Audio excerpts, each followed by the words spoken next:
Assalamualaikum warahmatullahi wabarakatuh. Bolehkah mengucapkan selamat Natal? Boleh. Jawabannya boleh. Ya. Menurut Syekh Ramadan Al-Buti, hukum mengucapkan selamat Natal boleh selama tidak ikut kegiatan ibadah mereka. Nah, itu ya. Kita lihat dari Istifta'un Nas lil Imam Asy-Syahid Ramadan Al-Buti. Jadi ini terbitan Darul Fikri halaman 10. Ya. Apakah boleh? Ya. Hal yajuzu tahni'atu ghairil muslimina bi a'yadihim wa khassah an-nasara. Ya.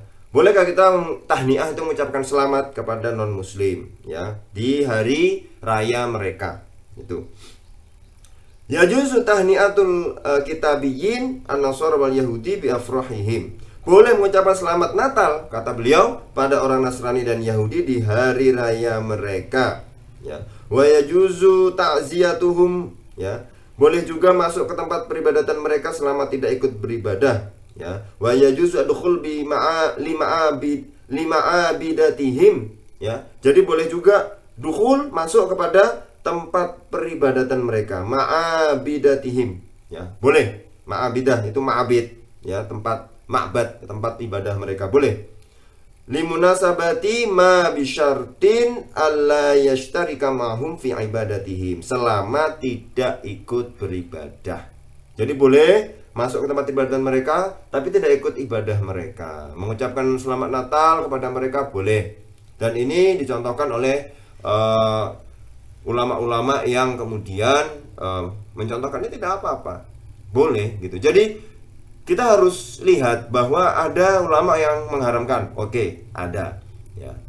Tapi kalau yang mengharamkan saja itu menganggap kalau tidak mengucapkan itu kemudian membuat suatu kemudaratan, maka tidak apa-apa mengucapkan ya.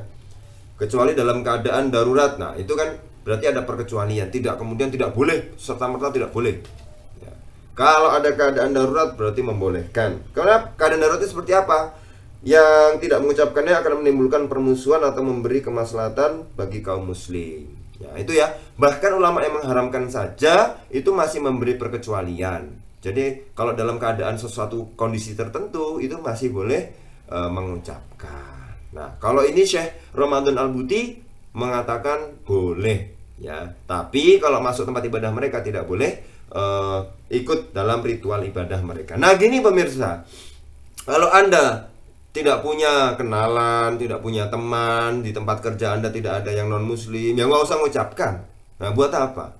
Tapi kalau kemudian Anda bersinggungan Anda dengan tetangga yang non-muslim, kemudian ada teman kerja, mitra bisnis, kemudian ada saudara mungkin yang non-muslim dan mereka sedang merayakan Natal, ya ucapkan, tidak apa-apa. Ya, gitu. Kalau nggak ada kepentingannya nggak usah. Tapi kalau ada kepentingannya karena bersentuhan dengan mereka dalam pergaulan sehari-hari dan dalam interaksi, itu bersentuhan dengan mereka, artinya bersinggungan dengan mereka, ya silahkan ucapkan.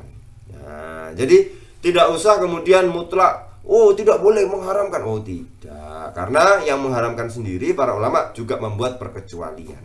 Nah, itu ya. Jadi kita beragama secara luas saja, kita di Indonesia multikultural, budayanya banyak, dan diharapkan itu bisa menjadi sarana saling memahami satu dengan yang lain. Toleransi itu tidak kemudian dipahami secara sempit, dipahami secara terbatas, ya tidak. Tapi seandainya ada ulama yang membolehkan, kenapa tidak ikut pendapat mereka?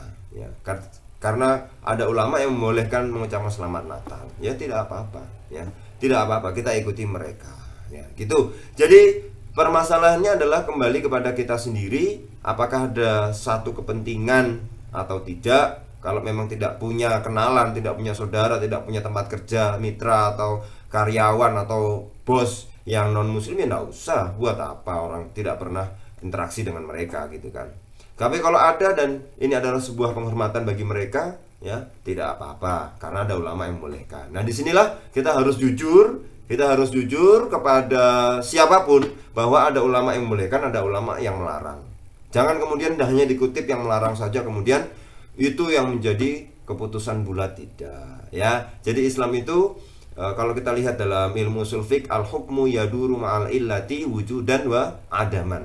Hukum itu sesuai dengan ilahnya, ya, ada atau tidaknya hukum tersebut sesuai dengan ilah atau sebabnya. Nanti kita bahas yang kayak gini-gini nanti kapan-kapan lagi secara detail, sehingga memudahkan kepada para penonton semua, pemirsa semua, untuk bisa lebih mengerti lagi, lebih dalam lagi tentang agama Islam. Baik, terima kasih. Sampai jumpa di lain kesempatan. Mudah-mudahan ini menjadi ilmu yang bermanfaat. Mudah-mudahan kita semua dikumpulkan nanti di surga bersama para aulia kekasihnya dan Rasulullah sallallahu alaihi wasallam.